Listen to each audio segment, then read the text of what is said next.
बहुत सारे body builder है जिनके बेबीज हुए तो कहाँ से हुए? आसमान से तो नहीं आए ना। ऑब्वियसली ऐसा कुछ नहीं है। और ये जो प्रॉब्लम है ये सिर्फ जिम वालों के साथ या कंपटीशन वालों के साथ नहीं, ये एक ऐसे इंसान के साथ भी हो सकती है जिसने कभी जिम की शक्ल भी नहीं देखी है, जिसने कभी फिटनेस से लेना देना कुछ रखा ही नहीं है।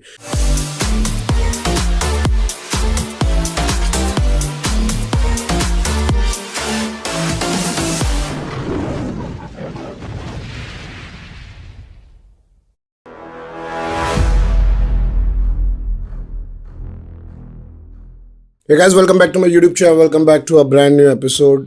आज का जो टॉपिक है मैं सबसे रिक्वेस्ट करूँगा, if you are 18+ then only watch, because ये थोड़ा सेंसिटिव टॉपिक है और as an influencer it is my job कि मैं आप लोगों को इन्फॉर्म कर दूँ कि ये 18+ यानी कि अडल्ट लोगों के लिए, बिकॉज ये कंटेंट बनाना भी बहुत इंपॉर्टेंट है।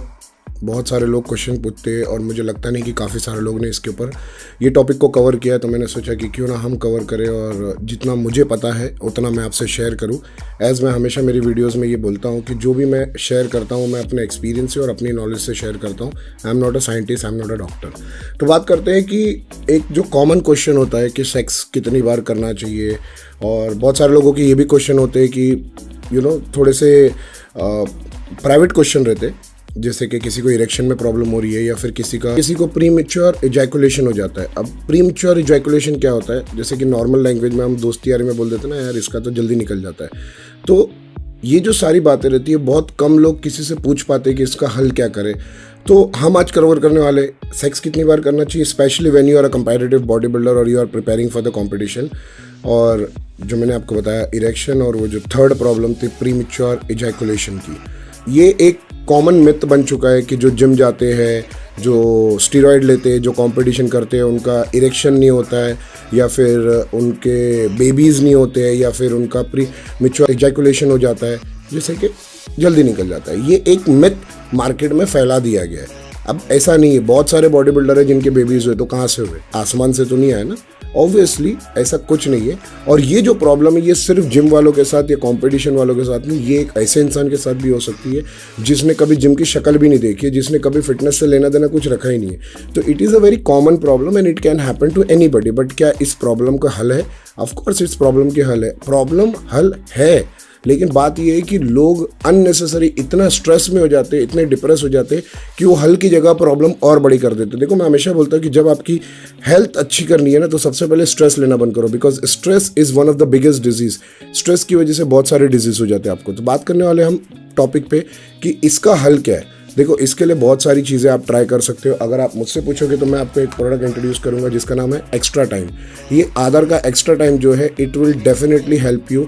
जिन लोगों की स्पेशल प्रॉब्लम वो है जो प्रीमेच्योर इजैकुलेशन हो जाता है, जिसको बोलते हैं कि जल्दी निकल जाता है, उनके लिए ये बहुत फ़ायदेमंद चीज़ है। ये FDA अप्रूव्ड भी है और सबसे बढ़िया बात ये है कि ये पॉकेट फ्रेंडली है।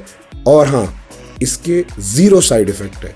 Zero means zero side effect because it is completely made of 100% natural herb. तो आप इसको ट्राई कर सकते हो। If anybody of you wants to buy this, the link in description box.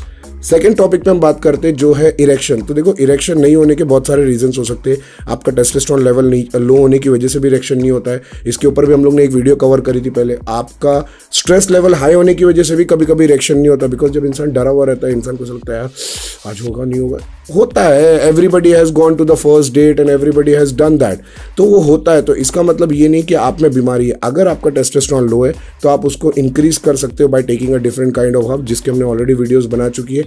आप उसको टेस्टोस्टेरोन बूस्टर ले सकते हो, शिलाजीत ले सकते हो, अश्वगंधा ले सकते हो। इसमें भी बहुत सारे प्रोडक्ट वो है जो आप ले सकते हो और आप वो प्रॉब्लम का हल निकाल सकते हो। It is not something very very big problem जो आप लोगों को नहीं होगी, लेकिन लोग उसको इतना हाइप कर दिए, इतना डरा दिए कि इंसान बोलता है यार मेरे साथ ऐसा हो रहा है, क्या मैं ना मर दूँ? ऐसा कुछ नहीं है मेरे भाई। It is a common problem and it can happen to anybody and it is a very common problem. In fact बहुत सारे बॉडी बिल्डर है जो PCD के बाद में बहुत बार ये प्रॉब्लम फेस करते हैं कि उनको इरेक्शन में प्रॉब्लम होती है। तो क्या मतलब वो नामर्द है?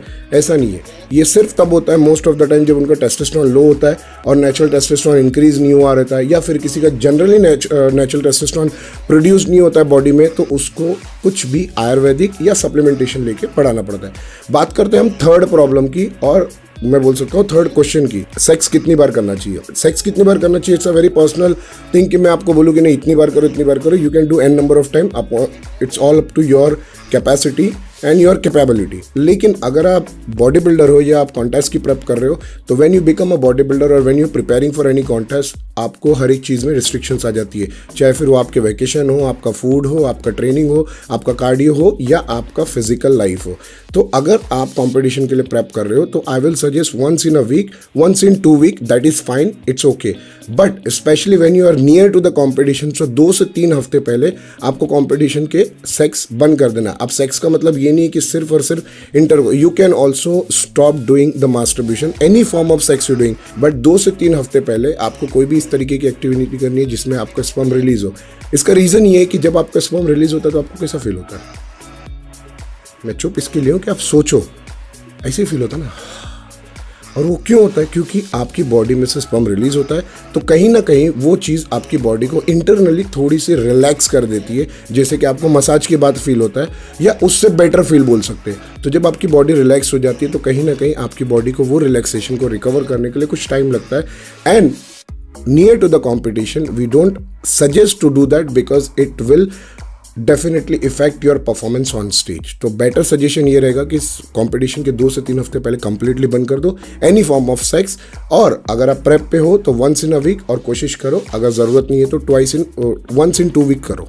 That is my recommendation for you. I hope आपको ये वीडियो इन्फॉर्मेटिव लगी होगी और ये वीडियो से आपको कुछ सीखने मिला होगा। अच्छी लगे, अगर लगता है कि किसी की यूज़ में आ सकती है तो प्लीज़ लिंक जरूर शेयर करना। Any suggestion, any feedback comment करके जरूर बताना। वीडियो अच्छी लगी हो तो लाइक कर देना, चैनल पर नए हो तो सब्सक्राइब कर देना। बहुत जल्दी मिलते हैं एक और नए वीडियो के साथ। Take care of yourself and your family. जय हिंद।